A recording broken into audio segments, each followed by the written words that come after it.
Stacy with Stacy's Organizing and Decorating for Life, or stacyforlife.com. I'm here to help you organize your thoughts and decorate your perspectives. So today's topic is about tears and crying. We're also going to talk about the hurt, anger, and rage underneath it. And I'm going to share with you near the end of this video a personal letter. So if you like that that's our topic today, please hit the like and subscribe button below. So what brought this about is that, lately we've had a lot of hurt, anger, and rage. We've had a lot of things going on in this world in 2020 that have just been crazy. Some things we've never dealt with before, and some things we're dealing with again, and so people have many feelings about that because it's just compounded on top of the other. So the last few weeks I've talked to people who have said, Stacy, I'm sorry, but I've been crying. And, I understand they may want to be alone. And sometimes we just want somebody to hold our hand when we cry. Sometimes people want to be held when they cry. Some people don't want to be bothered at all when they cry. Then there's other people who have said to me, Stacy, it seems like every time I talk to you, I cry. And then we have to understand, I tell them, that's okay because I'm a safe person to cry too. And sometimes we just feel safe crying around certain people. Those aren't the things that this is really about, though. Is the part of it is that it's normal for us to cry. The part that I'm finding that's not very normal, that I keep hearing, I've heard it repetitively, which probably I didn't think about it because it's something that's a learned behavior for many people, many families all over, is people saying, I'm sorry, but I've been crying. I'm sorry that I cry every time I talk to you. It's okay. It's okay. Crying is a normal behavior. Crying is something that's normal to do. So, when did we start thinking that it wasn't okay to cry? And what would happen if we cried instead of reacted? That we learn to respond rather than react. So, as I'm hearing people, I'm like, why are they apologizing for crying? So I started thinking about it, and as you all know, I'm not a doctor, I'm not a scientist, I'm not a psychologist. I'm just somebody who's trying to give you valuable, soul-felt, down-to-earth information that you all can relate to and understand. So I start pondering these things, and I'm thinking, why are people saying they're sorry for crying? People cry for a variety of reasons, but they really apologize when they're crying over something that's heartbreaking and sad a lot of times, or state of events. When people cry when there's a wedding, people cry when there's a birth, people cry at graduations, people cry at many different things. Those are tears of joy. But then when people cry, when they're grieving, people cry, when they are disappointed, people cry when they're overwhelmed. Those are the things that people are apologizing for when they cry. So I'm sitting here thinking, dang, how did this happen? Why? So here's what I come up with. I'm going to read you something from William Shakespeare to kind of lighten the mood here. Here it goes. It says, Thou know'st the first time we smell the air, we wail and cry. When we are born, we cry, that we come into this great state of fools. William Shakespeare. So we cry at birth. And everybody's happy when we cry at birth. That's one of the times people may be having happy tears. And then we're told by the pediatricians to let our babies cry so they can build their lung capacity and so they can learn how to self-soothe. So we let them cry. But then about 2 years old, I guess, is when they start exerting independence and they start having temper tantrums. We start hearing, you better dry it up. We start hearing, keep that crying up. I'm going to give you something to cry about. You may have other things you've heard. If you would like to put them in the comments below, feel free to. But those things. So then we learn we better shut up and quit crying. That we got to stop crying. I guess that's when we start thinking I can't cry anymore when I'm feeling overwhelmed or sad or these kind of things. Because that's when they tell us to not cry, right? So that's why people are apologizing for crying. Did y'all ever think about that? Yeah. So I thought about that, and I thought, which made me think that the reason people then go into rages, what I learned with observing these kind of things, is that people tend to rage because they aren't feeling heard. They have to forego the crying because they're taught that maybe they'll look weak if they cry. Why do they tell boys not to cry? Maybe you're going to look weak if you cry, because that's not what men do. But then girls get to where they don't cry either, because we don't want to look vulnerable. We want to achieve. Now we've got women in the workforce. We can't be sitting home crying. So we're out here trying to achieve, trying to set goals, trying to set records, and we, everyone is. It's getting more so, I think, where men are feeling okay to cry. I know when I was a teenager and I had a boyfriend who would cry, I would think, this is sexy to have somebody who can have some feelings, So anyway, I think we're becoming more open to these things, but at the same time, we shut ourselves down. Why are people still apologizing to me about it? It's old learned behaviors is what it is. I even had a friend who she had cancer and she was dying. And her daughters, she had to tell her daughters she had cancer. And she told them, oh, honey, don't cry. And I'm like, what'd you tell them don't cry for? You just told them you had cancer. What the hell? And she thought about it and she's like, yeah, you're right. But it was, people tell people, oh, don't cry, and they know they're telling them something that's upsetting. So why do we do that? It's a learned behavior. We just aren't thinking. We aren't listening to respond. We see people start crying and we all of a sudden get the feeling that it's uncomfortable. And I think that as humanity, we've got to train ourselves otherwise to be able to sit and comfort and listen to another person talk about their feelings. And it doesn't mean that we have to agree. I'm going to read something that Maya Angelou wrote. It says, perhaps travel cannot prevent bigotry, but by demonstrating that all peoples cry, laugh, eat, worry, and die, it can introduce the idea that if we try to understand each other, we may even become friends.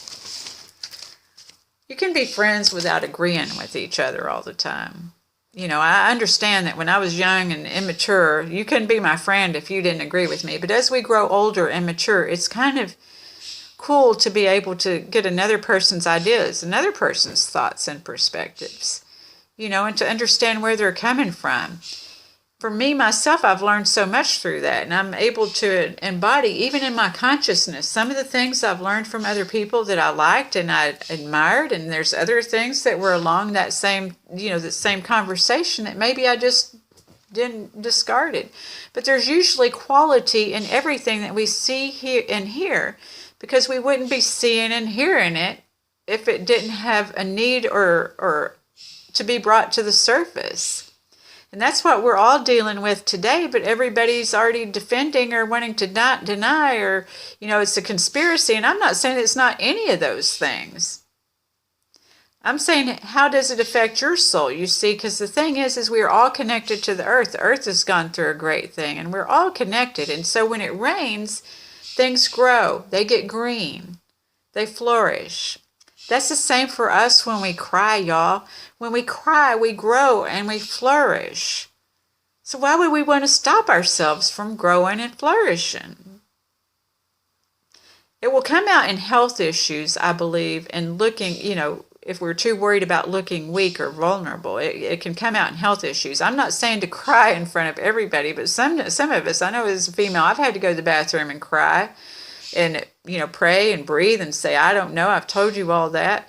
But it's to not deny that. And I know also that for aptitude tests, they used to always say, you need to be a police, because I handle stress very well, but at some point I have to cry. I have to realize, I'm right on point. I handle the stress, but at some point I have to go and realize what's just happened, and I cry.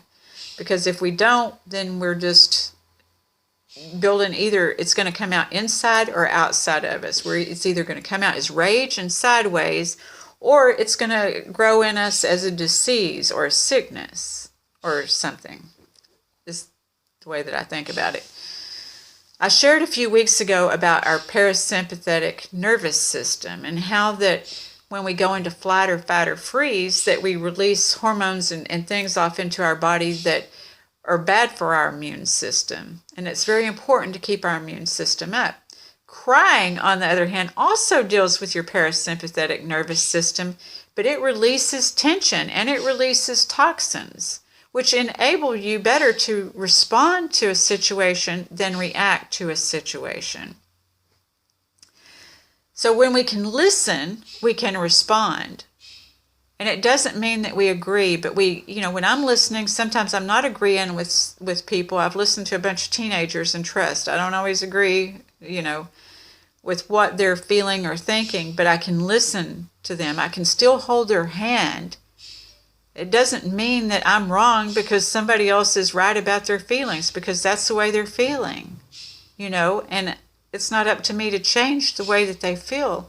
But if we had a more compassionate world to where we could listen to somebody and pray or do whatever you do, maybe you can just naturally have compassion and empathy and keep quiet without having to interrupt and respond, to what they're saying, react to what they're saying before they're finished saying it.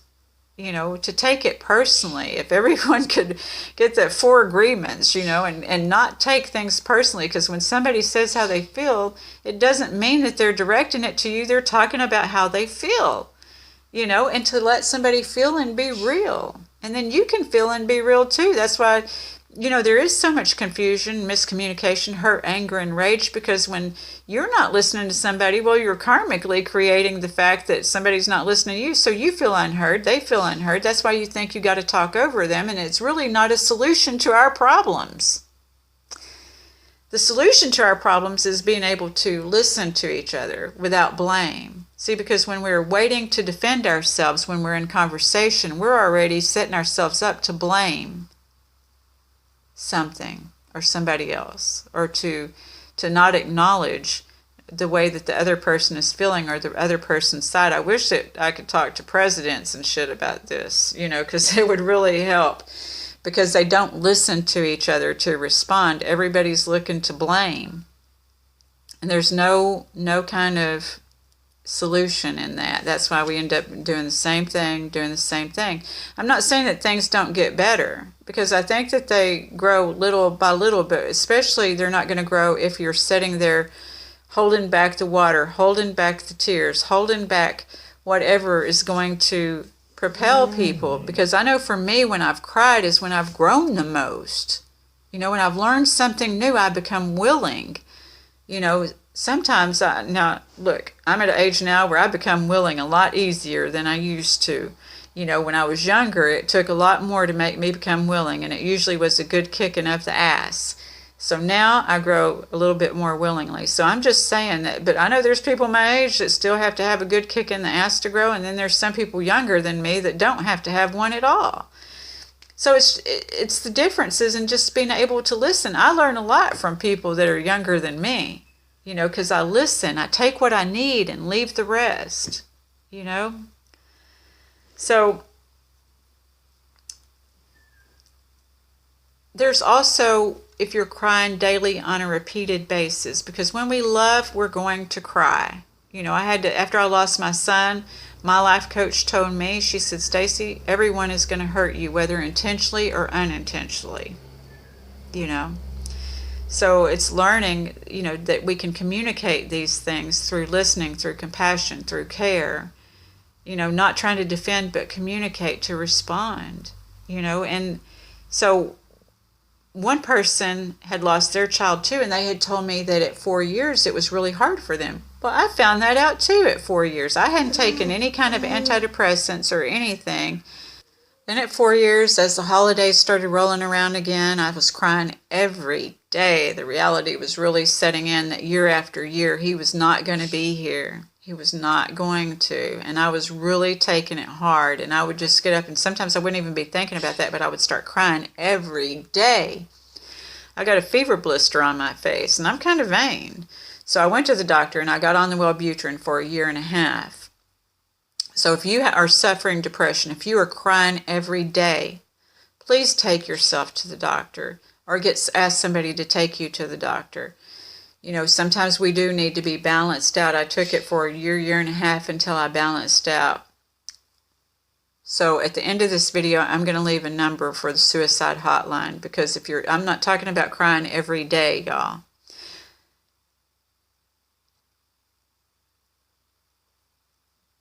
So now I'm going to read to you a letter that my daughter wrote my son, because when I first got divorced, when I first became a single mom, I was overwhelmed. I went from being a 2-income family down to a single-person family. We were together for 12 years, so it had been a long time. I did not know how to be a single mom. I was overwhelmed. My daughter walked in, and I was crying. And she's like, "Mommy, why are you crying?" And I'm like, "Honey, sometimes you just got to cry, you know." And so she shared these things that I must have told her at that time, and it's out of the mouths of babes. And I hope that you're able to think about these things when you want to resist being vulnerable, when you want to resist crying. And don't apologize for crying, y'all. Please quit apologizing for crying. Please quit telling people not to cry. I hope that this will change things for you and change things for this universe, because that's what I try to do, is come here every week to give you a different thought and perspective of how we can do things differently, and to break cycles and to change tapes. Okay? So this says, "Dear Calvin, I know this is going to be very cheesy and confusing to you, but just listen. Okay? Good. Somebody told me some things that I really needed to listen to, and I think you do too. Here they are. Number 1, I love you. Number 2, they made sure I knew that. Number 3, sometimes people need to cry. Number 4, it's okay to cry. Number 5, sometimes people need to let themselves go and just talk with God. Number 6, people need to spend time alone. Number 7, it's hard to cry in front of people you love when it's emotional. So remember these 7 things. It will help you.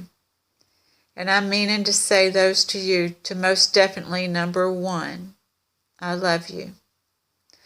Love your sis, Celeste. P.S. One person and a couple of phrases and sentences can do a lot. I love you. Imagine that. It's amazing. That makes me happy that she was able to share that with her brother, and that she was able to take away all of that, because I don't even remember. She was 7, he was 9.